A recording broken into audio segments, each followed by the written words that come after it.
அருமையான மண்ணைக்காட்டு தேவியினுடைய ஆலய திருவிழாவிலே ஒரு பெரிய அரங்கம் அமைத்து வருடந்தோறும் இந்துக்களிடையே ஒரு விழிப்புணர்வை ஏற்படுத்த வேண்டும் என்ற சிந்தனையோடு சமய மாநாட்டினை நடத்தி கொண்டிருக்கக்கூடிய ஐந்தவ இந்து சேவா சங்கத்தினுடைய நிர்வாகிகளை விடாமுயற்சியோடு தொடர்ந்து 89 ஆண்டுகளாக இந்த நிகழ்ச்சி இந்த இடத்திலே நடந்து கொண்டிருக்கிறது. உண்மையிலேயே நம்முடைய சகோதரர் இந்து முன்னணி பேரியக்கத்தினுடைய போராளி சோமங்கி சொல்கின்ற போது விழிப்புணர்வு விழிப்புணர்வு விழிப்புணர்வு அது நமக்கு தேவை என்று சொன்னார்கள். நம்மிடம் இல்லாதது ஹிந்து விழிப்புணர்வு தான். நாமெல்லாம் ஹிந்துக்கள் தான், அது மாற்று கருத்து இல்லை. ஆனால் நம்மிடம் இல்லாத ஒன்று நம்முடைய மதத்திலே நம்முடைய தர்மத்திலே எல்லா மதங்களை காட்டிலும் உயர்ந்தது, சிறந்தது, பெருமைப்படக்கூடியது அது இந்து தர்மம் தான். ஆனால் இங்க இல்லாதது இந்துக்களிடையே ஒரு விழிப்புணர்வு தான். நம்முடைய சோமங்கி சொல்லுகின்ற போது இந்த மீனவ கிராமங்களிலே நடக்கக்கூடிய செய்திகளை சொன்னார்கள். 82 கலவரத்தை பற்றி சொன்னார்கள். 40 வருடத்துக்கு மேலாகிவிட்டது. 13 பேருக்கு இறப்பு சான்றிதழ் வாங்கி நம்மால கொடுக்க முடியல. இதுதான் நம்ம லட்சணம். அவன் ஒருத்தர் காணாம போதா 7 நாள் காணலன்னா செத்துதான் சர்டிபிகேட் கொடுத்துடலாம், அரசாங்கம் கொடுத்துரும். 1982 காலகட்டத்தில் அப்ப இந்த ஆட்சியாளர்கள் சொன்னது, இந்துக்கள் காணாமல் போனால் 7 வருடம் கழித்தால் தான் சான்றிதழ் கொடுக்க முடியும். 7 வருஷம் இல்ல, இங்க 5-7 வருஷம் கழிக்க முடிச்சு. ஆனாலும் நமக்கு என்ன செய்யல, நியாயம் கிடைக்கல, நீதி கிடைக்கல. இதுக்கு என்ன காரணம்? நீ சொன்ன மாதிரி இந்துக்கள் விழிப்புணர்வு இல்லை, இந்து தலைவர்களுக்கு விழிப்புணர்வு இல்லை. எதை செய்யணுமோ அதை செய்ய மாட்டான். இந்த மீனவர்கள் வசிக்கக்கூடிய அந்த பகுதியில் இருக்கக்கூடிய கடல்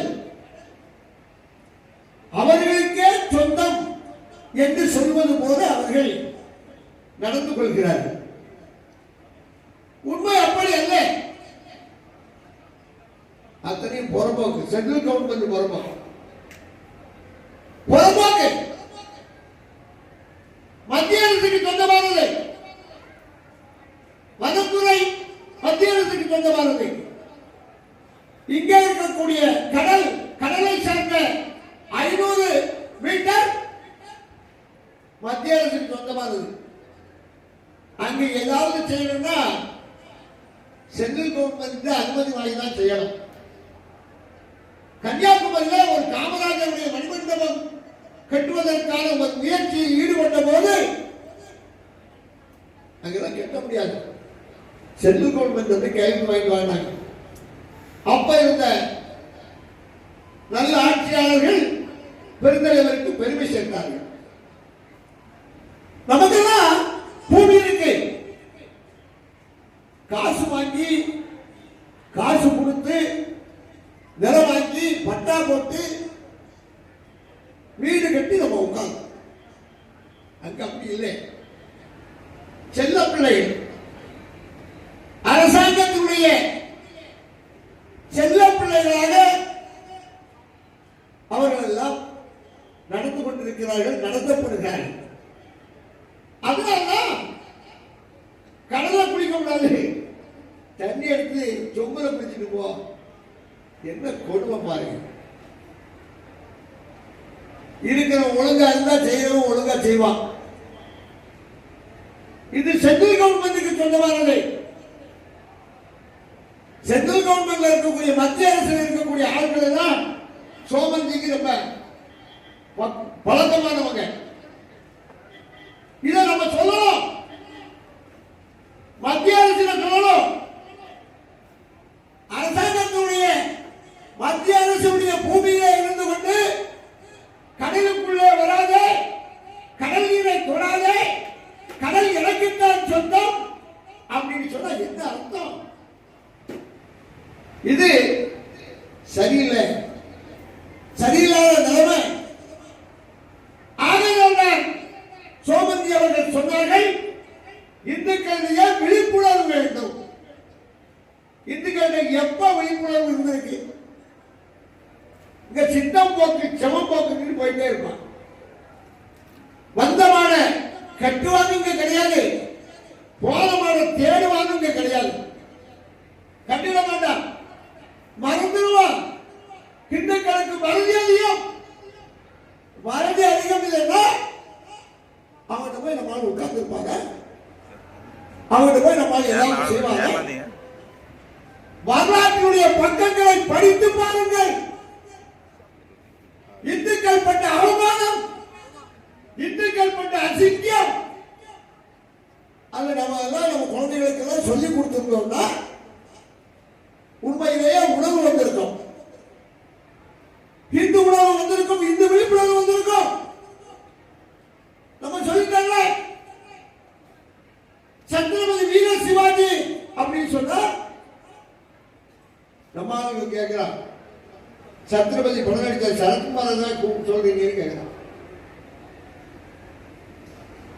கப்பல் ஓட்டிய தமிழன் சொன்னா அவர் சிவாஜி கணேசன் சொல்றான். இதுதான் அவருக்கு தெரிஞ்ச விஷயம். வரலாறு சொல்லித்தரப்படல. சகோதரர்களே, சத்ரபதி வீர சிவாஜியுடைய பையன் சாவாஜி மகாராஜ், அவனுக்கு உயிரோடு வைத்து பொறியை உரித்து உப்பு தடவி அவனுடைய கண்ணை குருடாக்கி நகங்களை எல்லாம் பிடுங்கி நாக்கை அறுத்து கொலை செய்தார். இதை இப்போ ஒரு ஹிந்தி படத்தில் எடுத்தாங்க, ஜாவா அப்படின்னு திரைப்படம். விவரமானவங்க இருந்தா உங்க செல்லுல ஜாவான்னு ஒரு திரைப்படத்தை தட்டி பாருங்க. அதுக்கு தமிழ் விமர்சனம் இருக்கு, ஹிந்திலையும் அந்த படம் இருக்கு. ஹிந்தி தான் எவ்வளவு படிக்கப்படாதுன்னு, ஹிந்தி எங்க படிக்கக்கூடாது, ஆனா தமிழும் படிக்கக்கூடாது, தமிழ பேசக்கூடாது. இப்ப வரும்போது ஒரு குழந்தை சொல்லிட்டு வருது, எங்க ஸ்கூல்ல தமிழ்ல பேசினா அடி, தமிழ்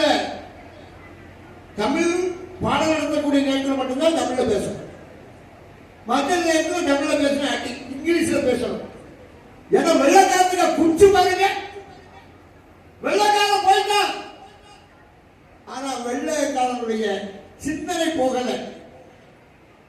இங்க மெக்காலே இருக்கிற ஒரு கல்வியாளர் இருந்தான், அவன் தான் நமக்கு கல்வி திட்டத்தை கொடுத்தவன். அவன் அப்பாவுக்கு கடிதம் எழுதுகிறான், அன்புள்ள தந்தையே, நான் புதிதாக ஒரு கல்வி திட்டத்தை கொடுத்திருக்கிறேன். இது வெள்ளக்காரன் அவன் அப்பனுக்கு எழுதுறது. அதை படிக்கக்கூடிய இந்தியாவில் இருக்கக்கூடிய மக்கள் நடை உடை பாவனையில இந்தியர்கள் மாதிரி இருப்பாங்க, ஆனா மூளை கொஞ்சம் கொஞ்சமா இந்திய சிந்தனையில் இருந்து சிதைத்து விடும், வெளியே வந்துடும். கொஞ்ச நாளில் அத்தனை பேரும் ஆங்கிலேயருடைய குச்சி என்பதிலே பெருமிதம் பண்ணக்கூடிய அதான் கல்வி இருக்கு. தமிழ்நாட்டில் அந்த கல்விதான் வேணுமா? தமிழ்நாட்டுடைய முதலமைச்சர் சொல்கிறார், எங்களுக்கு இங்கிலீஷ் போதும். ஆனா பெரியார் கூட அப்படி சொல்லல சார். முதல்ல தமிழ்நாட்டில் ஹிந்தி பள்ளிக்கூடம் ஆரம்பிச்சது யாருன்னா பெரியார். சொந்த வீட்டுல ஈரோட்டுல அங்க ஒரு பள்ளிக்கூடம் ஆரம்பித்து 30 குழந்தைகளுக்கு பாடம் சொல்லிக் கொடுத்த ஹிந்தியை சொல்லிக் கொடுக்க வைத்து அதற்காக சம்பளம் கொடுத்த சண்டாளன் பெரியார் அவருடைய பின்வழியே வந்த அத்தனை பேரை ஆயிப்போம். நான் பெரியார் வழி ராமசாமியா ஆமா அவர் பெரியார் சிறியார் ராமசாமி ஈவே ராமசாமி அவரே சொல்றாரு நான் ஹிந்தி படிக்க வைத்தேன் 30 பேருக்கு படிக்க வைத்தேன் சம்பளம் நான் தான் கொடுத்தேன் என் வீடு தான் பள்ளிக்கூடம். ஆனா நான் வந்து ராமசாமிக்கு வாரிசுக்கு சொல்றவன் தான் ராமசாமி சொன்ன மற்ற விஷயத்தெல்லாம் முடிஞ்சிட்டு தொங்குறோம். ஆனா ராமசாமி செய்த இந்த வேலையை செய்வதற்கு தமிழகத்திலே அந்த கட்சியில் ஆள் இல்லை. அந்த கட்சி கூட அந்த ராமசாமி பணத்தை எதுக்கு பயன்படுத்துறான்னா சும்மா மக்களை ஏமாத்துறதுக்காக. அவர் ஒன்றும் ஆரோக்கியமான ஆள் இல்லை. சகோதரர்களே, நம்ம நாட்டுடைய வரலாறு நமக்கு சொல்லித்தர அவருக்கு கேட்கிறான் சமாஜிட்ட போய் கொஞ்ச மாதிரி ஒரு சிங்கத்தை நான் பார்த்ததில்லை, எனக்கு 5 பயமா இருக்கா. 5 பேரும் சபல பிள்ளைகள், ஒருத்தர் கூட ஒண்ணுக்காவாது. ஒரு பையனாவது ஒன்று மாதிரி இருந்தா நான் இந்த உலகத்தையே மாற்றுவேன். அவ்வளவு சக்தி வாய்ந்தவன் சாம்பாஜி, எனக்கு வேற வழி இல்லை அப்படின்னு சொல்றான். நீ மதமாறு, உனக்கு என்னுடைய நாட்டை தருகிறேன், என்னுடைய இளவரசன் ஆக்குகிறேன் அந்த மாத்த சொல்றான். ஆனா சாம்பாஜி சொல்றான், ஒன்ன நான் விட்டுறேன், ஆனா ஒன்ன நான் மதமாத்த விரும்பல. இதுதான் இந்துவுக்கும் ஜந்துவுக்கும் உள்ள வித்தியாசம். அவன் மதமாறு இதோட கொண்டுவேங்க, நீ மதமாறனாவே நல்லா இரு, உன் அல்லாத கும்பிடு, 50 தடவை கும்பிடு, நோ ப்ராப்ளம். ஆனா எங்களை தொந்தரவு பண்ணாம எங்களை வாழ விடு, எங்களுடைய மக்களை மதமாற்ற முயற்சி செய்யாதே, அது மட்டும் செய்தால் போதும் சொல்லி சாம்பாஜி மகாராஜ் சொன்னார். அவரை வெட்டி கொண்டு அங்க நர்மதை நதிக்கரையில் போட்டுட்டு போயிட்டான். அது நீண்ட வரலாறு படிக்கணும். இந்த படத்தை 2025 எடுத்தாங்க ஹிந்தியில, மராட்டியில. அங்குள்ள மக்கள் எல்லாம் பார்த்தாங்க. அவுரங்கசீப் என்னுடைய நாட்டை சேர்ந்தவரை, மராட்டிய மண்ணை சார்ந்தவரை வெட்டி வீழ்த்தி இருக்கிறார், சித்திரவதை பண்ணியிருக்கிறார், இங்குள்ள பெண்களை எல்லாம் அவமானப்படுத்தி இருக்கிறார், அசிங்கப்படுத்தி இருக்கிறார், அந்த மதவரி முஸ்லீம் மதவரியன் என்று சொல்லி அந்த படத்தை பார்த்த அத்தனை பேரும் தேட ஆரம்பிச்சுட்டார். எங்கடா அவுரங்கசீப்புக்கு சமாதி எங்க இருக்கு? அது சாம்பாஜி நகர்ல இருக்கு. சாம்பாஜி நகர் எங்க இருக்கு? அத்தனை பேரும் சாம்பாஜி நகர் நோக்கி போயிட்டான். அவுரங்கசீப்பு தான் ஒண்ணு செய்ய முடியல. இந்துக்களை அவமானப்படுத்தியவன், இந்துக்களை அசிங்கப்படுத்தியவன், இந்து பெண்களை நிர்வாணமாக அழைத்து சென்றவன், அவனை ஒண்ணு செய்ய முடியல. அவனுக்கு சமாதியாவது உழைப்பு அத்தனை போயிட்டான். ஒரு சினிமா பார்த்தது, உண்மையான சினிமா. நம்ம ஊர்ல இப்போ ஒரு சினிமா வந்து அதே மாதிரி நம்ம திருப்பரங்குன்றம் கோவில் நிகழ்ச்சியில மற்ற ஆளுகள்லாம் சொல்றான், திருமாவளவன் மே 17, 18 இயக்கத்தை சேர்ந்தவெல்லாம் சொல்றான், நாங்க எல்லாம் மாம மச்சாரா பழகிட்டு இருக்கோம், இவ்வளவு வந்து சங்கிகள் வந்து எங்களை இல்லாம ஆக்குறான், நாங்க தான் மாம மச்சான் அப்படி சொல்றோம். முஸ்லீமும் இந்துவும் மாமன் மச்சாரமா பழகிட்டு இருக்காங்க. தமிழகத்துல ஒண்ணுமே நடக்கல. தமிழகத்துல முஸ்லிம்களால பாதிப்பு இல்லை. குருட்டு பாதம் வரலாறு பார்த்துட்டு தெரியும். பாதிக்கப்பட்ட இந்துவுக்கு என்ன மண்ணு தெரியும்? இந்துக்களுக்கு ஏதாவது தெரிந்திருக்கிறதா? திருப்பரங்குன்றம் மட்டுமல்ல, மதுரை மீனாட்சி அம்மன் கோவில் மட்டுமல்ல, ஸ்ரீரங்கம் அந்த பெரிய கோயிலும் சிதைக்கப்பட்ட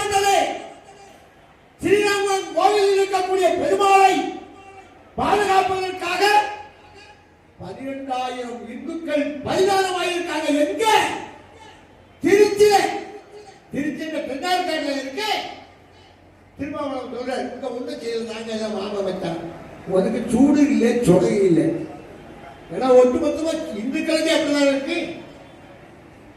இப்போ ஒரு படம் திரௌபதி 2 அப்படி ஒரு படம் நம்ம எல்லாம் பார்த்திருக்க மாட்டோம். நம்ம சிங்கிட்டா சிவப்பு கலர் சிங்கிட்டான்னா அங்க போய் உட்கார்ந்து கும்பி அடிச்சுட்டா நடிகர் வரான்னா அவன் ஆயிரக்கணக்கில் வருவார்கள் மக்கள் நினைச்சா லட்சக்கணக்கில் வந்து அங்க அவ்வளவு செத்து போறான். ஆனா ஒரு நல்ல படம் திரௌபதி 2 எதுவும் தவறி போல. இந்த படத்தை கண்ண முடிட்டு பார்க்க கூடாது. இது வரலாற்று படம். இதுல விக்கரன்ஸ் இருக்காது, கிளுகிழுப்பு இருக்காது. ஆனா உங்களுடைய உணர்வுகள் இந்துக்கள் தமிழகத்திலே எப்படி எல்லாம் அவமானப்படுத்தப்பட்டார்கள், அசிங்கப்பட்டார்கள் என்ற வரலாற்று அந்த படத்தில் இருந்திருக்காங்க தயாரிப்பாளர் மோகன். உண்மையிலே இவ்வளவு கஷ்டப்பட்டு ஒரு போராட்டம் பண்ணி ஒரு படம் எடுத்திருக்காங்கன்னா நம்ம எல்லாம் பார்க்கணுமா வேண்டாமா? இந்த காலத்தில் சுவாமி விவேகானந்தர் சொல்லுவார், சுதந்திர போராட்ட காலத்தில் ஒரு 50 வருஷத்துக்கு உங்க பூஜை அறையெல்லாம் பூட்டிருங்க. நீங்கள் வழிபட வேண்டிய தெய்வம் பாரத மாதா. பாரத மாதாவை வழிபடுங்கள். பாரதத்துடைய தன்மையை தெரிந்து கொள்ளுங்கள். பாரதத்துடைய கலாச்சாரத்தை புரிந்து கொள்ளுங்கள். அது சுவாமி விவேகானந்தர் சொல்ற.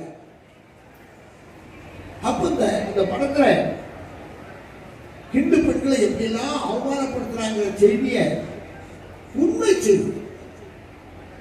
வீர வல்லாள தேவன்கிற ஒரு அரசனை, ஒரு இந்து மன்னனை பொரிய உச்சி தொழிற்குள்ள வைகோல் அடைச்சி கெட்டு தொங்க போடுறாங்க. இந்துக்கள்லாம் பார்த்துட்டு போனோம்னு சொல்லி. ஆனா இந்துக்கள் இதெல்லாம் பார்த்துட்டு இவ்வளவு அநியாயத்தை பார்த்துட்டு இன்னும் அவங்களெல்லாம் போய் புரோட்டஸ் ஆகும். அவன் சிக்கன் 65 அங்க போட்டாலும் இங்க வாழ அடிக்கும். பார்த்தோம்னா அங்க இழுக்குவே. நம்ம எல்லாரும் அங்க போறோம். சகோதரர்களே, 1947 ஆகஸ்ட் 15 நமக்கு சுதந்திரம். ஆகஸ்ட் 16 பாகிஸ்தானுக்கு சுதந்திரம். அங்கே இருக்கக்கூடிய இந்துக்களை எல்லாம் அவர்கள் செய்த அட்டூழியம், அநியாயம். கோவில் இடிக்கப்பட்டது, இந்துக்களுடைய மண்டை உழைக்கப்பட்டது, பெண்கள் அத்தனை பேரையும் தூக்கி சென்று 10 ரூபாய் 5 ரூபாய்க்கு நிர்வாணமாக்கி வித்துட்டு போனான் ஆப்கானிஸ்தானத்தினுடைய மக்களுக்கு. மீட்க முடிந்ததா? நமக்கெல்லாம் மானவ ரோஷம் இருக்கு இல்லையா? இந்துக்களை அவமானப்படுத்தினார்கள் என்ற செய்தி தெரிந்த பிறகு கூட, இந்துக்களை அவமானப்படுத்திக் கொண்டிருக்கிறார்கள் என்ற செய்தியை பார்த்த பிறகு கூட அவன் நமக்கு பாபன் மச்சாருமா? அந்த சிக்கந்தர் தர்கான்னு சொல்றா. இப்போ சிக்கந்தர புதத்த இடம் கோரிப்பாளையம். சிக்கந்தர் ஒன்றும் வராதில்லை. திருப்பரங்குன்றம் கோவிலை இடிக்க வந்த ஒரு கயவாளி, ஒரு கொலைகாரன், இந்துக்களை இந்து கோவில்களை இடித்து கொள்ளையடிக்க வந்த ஒரு கொலைக்காரன். அவனை நம்ம அரசர்கள் கொண்டாங்க. அவன் ஜமாலி அங்கே நம்ம இடம் கொடுத்தோம். சரி வச்சுட்டு போறான். கொஞ்சம் செத்துட்டா அவனுக்கு அங்கே ஒரு சமாதி வைப்போம். சிக்கந்தர் சமாதி இல்லை, வேற என்ன கொடுத்து சமாதி இருக்கு. நம்ம கண்டுக்க மாட்டோம். அவன் எப்பவாவது ஒரு தடவை இங்க ஒரு பச்சைய சுத்தி வச்சிருப்பாங்க. ஒரு அரசம், ஒரு ஆரம்பத்து கூட்டில் கூட்டு பொங்கல் இருக்குது. இன்னைக்காவது ஒரு நாள் வந்து ஒரு பொங்கல் போடுவான். மூதாதையர்களை வழிபடுவது இஸ்லாமியுடைய பழக்கம் அல்ல. குர்ஆன் அதை சொல்லவில்லை. முகமது நபியை தவிர வேற யாரையும் அம்மாவையும் அப்பாவும் கூட கும்பிடக்கூடாது. அதெல்லாம் இந்து. மாத்திரு தேவோபவ, பித்ரு தேவோபவ, அதிதி தேவோபவ, ஆச்சாரிய தேவோபவ, சரித்திர தேவோபவ, அதெல்லாம் இந்துவுக்கு. அங்க ஒன்லி ஒன் காட். நமக்கு எல்லாமே கடவுள். நீயும் கடவுள், நானும் கடவுள், மரமும் கடவுள், செடியும் கடவுள், அத்தனையும் கடவுளாக பார்ப்போம். அப்ப சிக்கந்தர் சமாதியை கும்பிட்டா அவன் முஸ்லிமா இருக்கிறதுக்கு அருகதையற்றவன், அவன் முஸ்லிமா இல்லை அப்படி சொல்லிட்டு இருக்காங்க இன்னும் கொஞ்சம் முஸ்லிம்கள். ஆனா அந்த இடத்தை நம்ம முருகன் மலைங்கிறோம், கந்தன் மலைங்கிறோம், அவன் கந்தன் மலைங்கிறான். அரசாங்கம் செய்த செயல்பாடு உங்களுக்கு தெரியும். அண்ணாச்சியாருடைய வரலாறு சொல்லியிருப்பாங்க. கோர்ட்டு தீர்ப்பு சொன்ன பிறகு கூட தமிழ்நாட்டில் தமிழர் கடவுள் முருகன் 85% மேல இந்துக்கள் தான் இருக்கும். எந்த கட்சி எடுத்தாலும் இந்துக்கள் இல்லாத கட்சி இல்லை. இந்துக்கள் இல்லைன்னா அவங்களுக்கு கட்சியே இல்லை. ஆனா ஹிந்துக்கு தான் சூடி சோழ கிடையாது. எல்லாரும் மாப்பிள்ளைங்கிறான், மச்சாங்கிறான், இவன் கூடாலையும் போறான், அவன் கூடாலையும் போறான், இவன் கூடாலையும் போறான், இவன் கூடாலையும் போறான். எது ஏகப்பட்ட கூட்டம் திருச்சியில. அங்க போனோம்னா அடுத்த கூட்டத்துக்கு போறான். ஆள் பிடிச்சு கொடுக்கறதுக்குன்னே ஒரு கேங்க் இருக்கு. 200 ரூபாயோ 500 ரூபாயோ கொடுத்தா போதும். Chicken biryani quarter. நேற்று ஓடு கொடுக்க குவார்டர் பாட்டு எல்லாம் உடனே போட்டுட்டு அவனுக்கு ஒரே ஆண்டாளி. நல்ல அரசாங்கம், நல்ல மக்கள், அது தெளிவா தெரியுது. சகோதரர்களே, இந்துக்கள் எந்த கட்சியில இருந்தாலும் இந்துவாக இல்லையே. முஸ்லிம் முஸ்லிமா இருக்கான், கிறிஸ்தவன் கிறிஸ்தவனா இருக்கா. ஏன் இந்து கண்ணா பின்னாடி இருக்கா? ஒரே பக்கமா பார்க்க மாட்டேங்கிறான். பெரிய இந்துல பெரியவங்க கூட இருக்கியா, பாய்வுல உட்கார்ந்து இந்து பிரியாணி சாப்பிட்டாதான் இருக்கிறான். தொப்பி வச்சு கஞ்சி குடித்தாதான் ஓட்டு விழுந்துருக்கு அங்க போறோம். ஏன்னா இந்துக்கள் நிலைமை இந்து ஒன்று சேர மாட்டாம இருக்கு. அதான் சொன்னார், ஒரு விழிப்புணர்வு வேணும்ப்பா. இந்த பாடத்திட்டம் மாறணும். உண்மையிலே இந்த வரலாறு நமக்கு தெரியும்னா, இப்ப காஷ்மீர்ல நடந்து உங்களுக்கு தெரியும் இல்லையா? சும்மா சுற்றுலா போறாங்க. சுற்றுலா போனவங்கள பிடிச்சிட்டு வந்து நெத்தில இவன் பொட்டு வச்சிருக்கான், அப்ப இந்து. ஆம்பளைல பொம்பளைகளை அப்படி ஒதுக்கி விட்டாங்க. அவன்கிட்ட பொட்டும் இல்லை, ஒண்ணும் இல்லை, பிளைனா இருக்கு. அப்ப இவன் முஸ்லீமா இந்துவான்னு செக்அப் பண்ணணும். அந்த பொம்பளைகள் மத்தியிலே செக்அப் பண்ணி வரிசையா விட்டு துப்பாக்கியால சுட்டு கொண்டாங்க. கதற கதற மறக்க முடியுமா? கணவனுக்கு முன்னாலேயே மனைவிக்கு முன்னாலேயே கணவனை கொள்றான், குழந்தைக்கு முன்னாலேயே அப்பனை கொள்றான். ஒரு பொம்பளை சொல்லுது, அவரை விட்டுருங்க, என்ன கொள்ளுங்க, என்ன கொள்ளுங்க, என்னையும் கொண்டுருங்க, கொண்ட கொல்ல மாட்டோம்.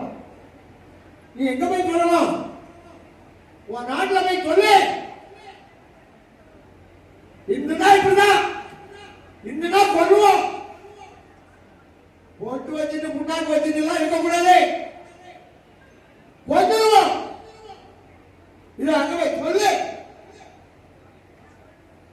நல்ல ஒரு பிரதமர் இருந்தாரு. இந்த இவரு கையில கொடுத்துருந்தீங்க, அவன் அதையாவது ஒரு பொம்மை இத்தாலி குடியிருப்ப வாங்கினவன். அவன் உடம்புல தேசபக்தியும் இல்லை, தேசிய உணர்வும் இல்லை. அவனுக்கு இல்ல, அவன் தலைக்கு இல்ல, தங்கத்துக்கு இல்ல, தவப்பதுக்கு இல்ல, தாத்ததுக்கு இல்ல, பூட்டானுக்கு இல்ல, எல்லாம் புறம்பாக்கு போயிடுவேன். அத்தனை வேகம் அந்தமான் ஜெயில அத்தனை வேகம் சிறைச்சாலையில செக்கிருக்கின்ற போது, சுதந்திர போராட்டத்தில் பாடுபட்டுக் கொண்டிருக்கின்ற போது மவுண்ட் பேட்டன் பொண்டாட்டி கொத்திக்கிட்டு இருந்த குரங்கு போயிருக்க மனித நாகரிகமே இல்லாதவங்க அவன் ஆட்சி இருந்திருந்தா நம்ம அத்தனை பேரையும் சுத்தத்தை பண்ணி விடுவாங்க. நல்ல காலம் நாடு தப்பிச்சு. நரேந்திர மோடிங்கிற ஒரு மாமனிதன் இருந்ததுனால மானம் காக்கப்பட்டது. மானம், மானத்தோடு வாழ்வதுதான் சுயமரியாதை. இதெல்லாம் மறக்கலாமா? மறக்க முடியுமா? இந்துக்களை இப்படி எல்லாம் சுட்டுக் கொள்றான். அவங்களிடம் போய் நம்ம பிரியாணி சாப்பிடலாமா? அவங்களிடம் போய் வர்த்தகம் பண்ணலாமா? நம்ம முஸ்லீம்களை ஒண்ணு செய்யண்டா, அவனுக்கு சண்டைக்கு போகண்டா. இந்துக்கள் இந்து மகாசபா கலவரத்தை தூண்டல, பாரத சொல்ற அது சொல்லல, சண்டை போடுங்க, அவன் கொண்ட மாதிரி நீங்களும் போதுங்க நான் சொல்றதில்லை. ஆனா இந்துக்கள் அத்தனை பேரும் சேர்ந்து ஒரு வருஷம் அவனுடைய சாதனமே வாங்காம இருந்தவங்க, அவன் புரோட்டாக்களை சாதனமே வாங்காம இருந்தவங்க, அவனுக்கு நமக்கு வியாபாரமே இல்லைங்க. அவன் அழகா வந்துருவான். வந்து நானும் இந்து கோயம்புத்தூர்ல ஒரு வெடிகுண்டு வச்சாங்க. கோட்டை மேல வெடிகுண்டு வச்சதுல வெடிகுண்டு வைக்க சின்னவனே சென்று போனான். அங்கதான் தற்கொலை பண்ண விட்ட. அப்ப இந்துக்கள் நினைச்சாங்க இது சரியில்லையே. கோயம்புத்தூர்ல நான் சொல்றது மகாராஷ்டிராவில் இல்லை, நம்ம ஊர்ல கோயம்புத்தூர். அந்த கோட்டைமேடு பகுதியில் வாழக்கூடிய இந்துக்கள் அவங்க சின்னதா முடிவு பண்ணாங்க, இனி இவன் ஜாமர் வாங்கப்படாது, இவன் பேசப்படாது, இவன் ஒத்தும் இல்லை உறவும் இல்லை அப்படின்னா. ஒரு 10 நாள் ஆகல, அங்க இருக்கக்கூடிய மௌலிகள், அங்க இருக்கக்கூடிய மத குழுக்கள், அங்க ஜமாத்துடைய பெரியவர்கள் அவர்கள்லாம் வந்து அந்த இந்து சமுதாய தலைவர்களை பார்த்து, சோமண்ணே சோமண்ணே நம்ம தான் ஒன்னா சேர்ந்து படித்தோம், ஒன்றுக்கு ஒன்று மண்ணுக்கு மண்ணா இருந்தோம், நம்ம தான் சண்டையை பண்ணலாமா?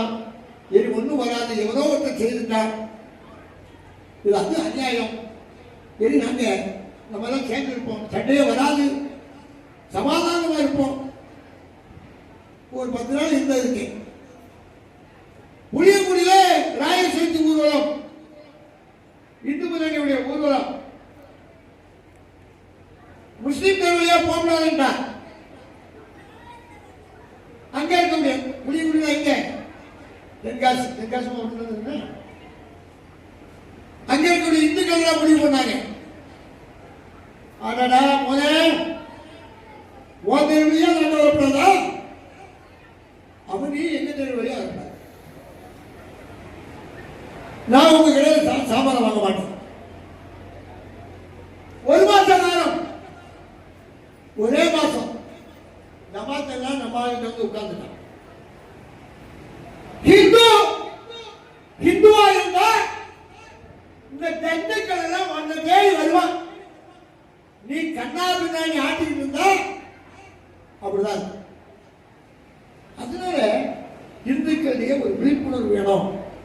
அதுக்காக தான் நான் சொன்னாங்க இந்து விழிப்புணர்வு. இந்த சமய மாநாடு இங்க நடக்கும்னா இது ஒரு விழிப்புணர்வு. இப்ப நீங்க கொஞ்சம் பேர் வந்து உட்கார்ந்துருக்கீங்க நேரம் போவாம. ஆனா ஏன்னா இந்துக்கள் கொஞ்சம் கொஞ்சம் மறந்து 82 கலவரத்தை ஞாபகப்படுத்தினாங்க. கலவரம் முடிந்த காலகட்டத்தில் எல்லாம் நீங்க இந்த மாநாட்டு பந்தல பாத்தீங்கன்னா எங்க பார்த்தாலும் ஒரே கூட்டமா இருக்கு. ஒரு ஃபயர், இந்துனா ஒரு ஃபயர், சமய மாநாடுனா ஒரு ஃபயர்.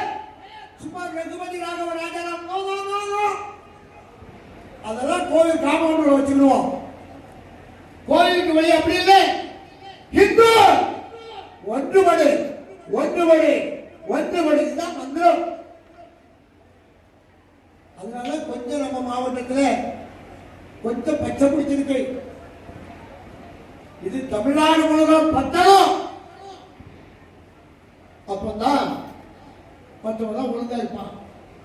காவிக்கொடி உலகை ஆளக்கண்டி சிவனேரியான்னு சொன்னார். உலக ஆளுநர் இரண்டாவது, தமிழ்நாட்டில் ஆளணுமா இல்லையா? ஆனா உலகத்தில்தான் காவிக்கொடி வந்துடும் போல இருக்கு. ஆகவே நாங்கள் சகோதரர்களே, மாற்றம் ஒன்றுதான், மாறாத ஒன்று. இந்து என்பதிலே பெருமிதம் கொள்வோம். வாழ்வோம் இந்துக்களுக்காக, வீழ்வோம் இந்துக்களுக்காக என்ற சிந்தனையோடு நாம் செயல்பட வேண்டும். அப்படி செயல்பட்டாதான் நம்முடைய தர்மம் தரை தூக்கும். நம்ம தர்மத்தை பார்த்து, சனாதன தர்மத்தை பார்த்து கொசு, டெங்கு, மலேரியா, அதை விட கொடுமையானது சனாதன தர்மங்கிறான் உதயநிதி. வேற மதத்தை பேச முடியுமா?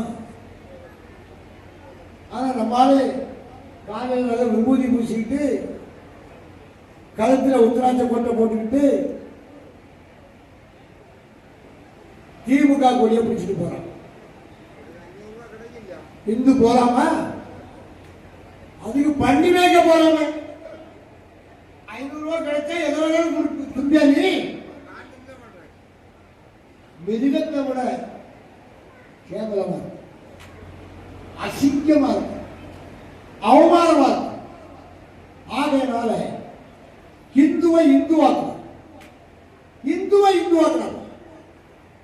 நம்ம நல்லா இருந்தோம், நம்ம அதை சரி பண்ணி விட்டுட்டு போனாப்போ இதெல்லாம் சரியாது. அப்படிப்பட்ட ஒரு சூழ்நிலையை தமிழகத்திலே உருவாக்க வேண்டும். தமிழகத்திலே காவி புரட்சியை உருவாக்க வேண்டும். அதற்காக அத்தனை பேர் பணி செய்யணும். நாமெல்லாம் இந்துக்கள், நமக்கு தேவை ஒற்றுமை.